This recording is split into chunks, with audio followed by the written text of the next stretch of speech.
Hello friends, मी शिल्पाच कुकरीमध्ये तुम्हा सर्वांचं खूप खूप स्वागत आहे.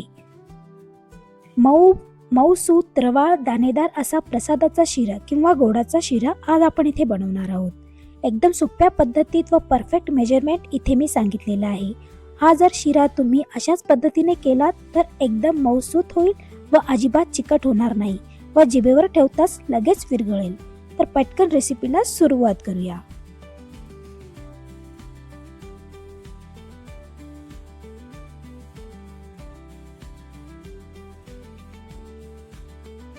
हा शिरा तुम्ही मार्गशीर्ष गुरुवारमध्ये देवीला प्रसाद म्हणून सुद्धा करू शकता.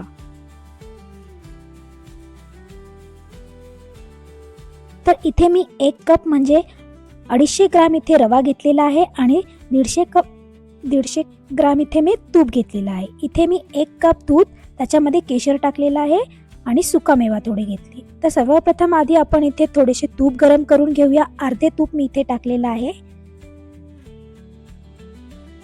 आणि आपल्याला आता याच्यामध्ये रवा टाकायचा आहे. रवा आपल्याला मंद आचेवर छान प्रकारे भाजून घ्यायचा आहे.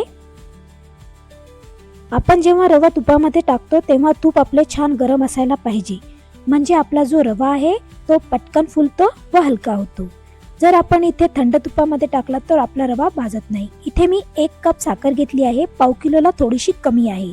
इथे मी अर्धी साखर पाण्यामध्ये 1 कप पाण्यामध्ये टाकणार आहे आणि अर्धी मी वरून शिरा झाल्यानंतर टाकणार आहे. तर इथे मी एका गॅसवर पाणी गरम केले आहे, त्याच्यामध्ये अर्धी साखर टाकले. मी इथे पाणी टाकलेले आहे 1 कप, त्याच्यामध्ये मी साखर टाकले. इथे माझा व्हिडिओ स्किप झाला, पण मी इथे 1 कप पाणी साखर टाकून गरम केले आणि टाकले.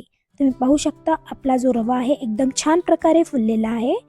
आता याच्यामध्ये आपण जे केशरचे दूध होते 1 कप ते याच्यामध्ये मी ॲड करणार आहे आणि आपल्याला हे पूर्ण टाकायचं आहे आणि छान प्रकारे मिक्स करून घ्यायचं आहे.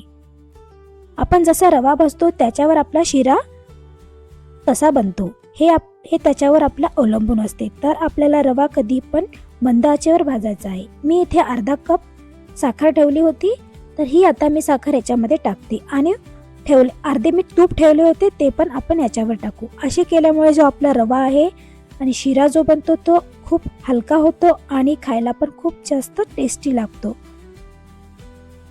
आता हे सर्व मिक्स करून घ्यायचे आहे आपल्याला.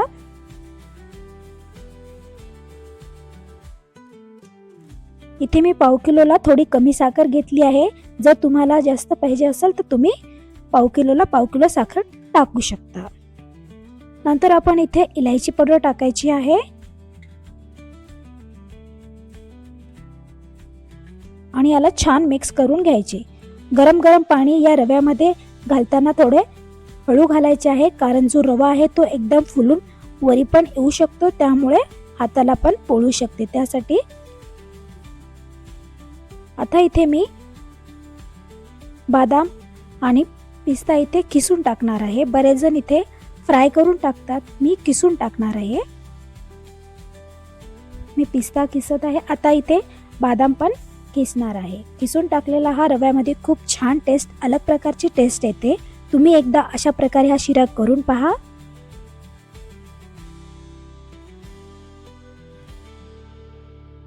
तर आपल्याला इथे 2 मिनिटं अजून परतून घ्यायचं आहे, मिक्स करून छान प्रकारे.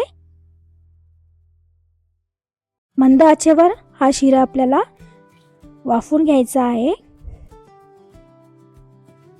मी आता गॅस बंद केलेला आहे. तुम्ही पाहू शकता आपला शिरा हा खूप छान प्रकारे फुललेला आहे आणि साईडने पण तूप त्याला सुटलेले आहे. वेलची पूड कधी पण शेवटी टाकायची आहे, कारण शेवटी तिचा स्वाद खूप छान येतो. तर तयार झाला आहे आपला कापसासारखा मऊसूत रवाळ व दाणेदार शिरा. याला तुम्ही गोडाचा शिरा किंवा प्रसादाचा शिरा पण म्हणू शकता. या मार्गशीर्ष गुरुवारी तुम्ही हा शिरा एकदा करून नक्की पहा. हा खायला खूप जबरदस्त लागतो, दिसायला पण खूप सुंदर दिसतो. याच्यामध्ये मी केशरचा वापर केलेला आहे. जर तुमच्याकडे केशर नसेल तर तुम्ही याच्यामध्ये दुधामध्ये 1 टीस्पून हळदी टाकून त्याचा पण वापर करू शकता. केशरच्या ऐवजी हळद टाकून त्याचा पण रंग सेम असाच येतो आणि खूप जबरदस्त लागतो हा शिरा. तर फ्रेंड्स, कशी वाटली तुम्हाला आजची रेसिपी? आवडली असेल तर पटकन लाईक शेअर करायला विसरू नका. मी पुन्हा भेटते अशाच एका नवीन रेसिपी सोबत. तोपर्यंत बाय बाय, टेक केअर.